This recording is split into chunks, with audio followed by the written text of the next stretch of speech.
Train থেকে বেরিয়ে বরফে ঢাকা পাহাড় দেখে আমরা শুরু করলাম। এবার আমরা মন্দিরের উদ্দেশ্যে রওনা দেব।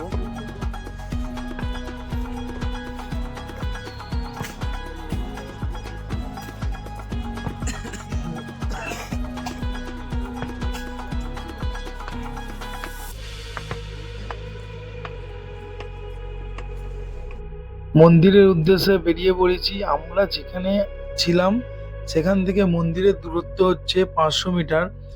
তোমরা দেখতে পাচ্ছ এই আগের দিন যারা এসেছে তারা এই মন্দিরটুকু যাওয়ার ক্ষমতা হয়তো নেই বলেই এখান থেকেও হয়তো ডুলি করে যাচ্ছে, তোমরা দেখতে পাচ্ছ।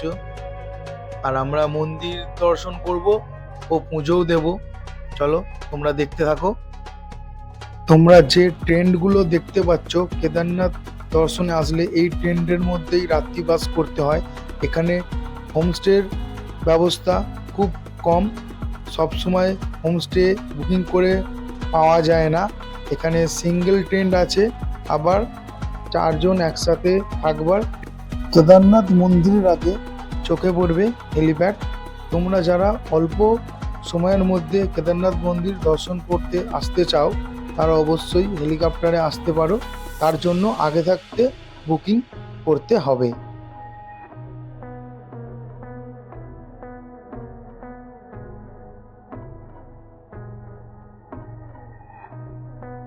কিছুটা এগিয়ে আসতে দেখলাম লাইন পড়েছে। আমি একজনকে জিজ্ঞেস করলাম যে এটা কিসের লাইন। তিনি বললেন এটা পুজো দেওয়ার লাইন। আমি এখন পুজো দেওয়ার লাইনে দাঁড়িয়ে রয়েছি। আর তোমরা দেখতে পাচ্ছ আজকে প্রচুর ভিড় হয়েছে। আর লাইন এখান থেকে শুরু হয়ে গিয়ে ঘুরে গিয়ে সেই মন্দিরের যে চূড়া দেখা যাচ্ছে ওইখানে লাইন গেছে। আর আমি একজনকে জিজ্ঞেস করলাম যে লাইন কতক্ষণে মন্দিরের কাছাকাছি যাওয়া যেতে পারে। উনি বললেন 4 ঘন্টা তো লাগবেই।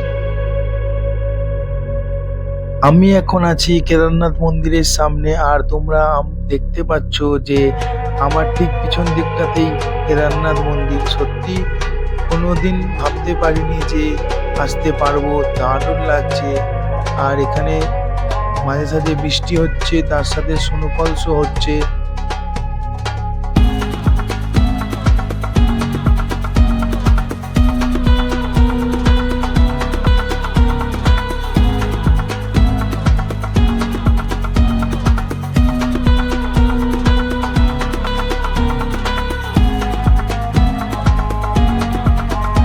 তো প্রায় তোমাদের যে লাইন দেখেছিল সেই লাইন এখানে এসে দেখো পুরো মন্দিরে প্রবেশ করছে।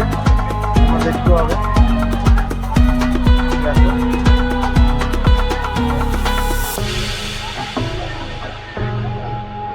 এই মন্দিরে এখান দিয়ে প্রবেশ করছে লাইনটা। তো আমরা পুজো দিতে লাইনেই ছিলাম। তো হঠাৎ এখানে যেমন হয় হঠাৎ বৃষ্টি এসছে। এখন আমাদের লাইন একজন রেখেছে, তো আমাদের যেহেতু রেকর্ড কিছু নিয়ে আসেনি কারণ এখানে চলে এসেছি ছাউনির নিচে। আর তোমরা যারা পুজো দিতে আসবে যখন অবশ্যই হাতে করে রেনকোটটা নিয়ে আসবে, নাহলে আমার মতো অবস্থা হবে। দেখো এখন বৃষ্টি হচ্ছে, সবাই অনেক সব রেনকোট পরে আছে, আর রেনকোট নিয়ে আসেনি বলে তো আমি ছাউনির নিচে দাঁড়িয়ে আছি।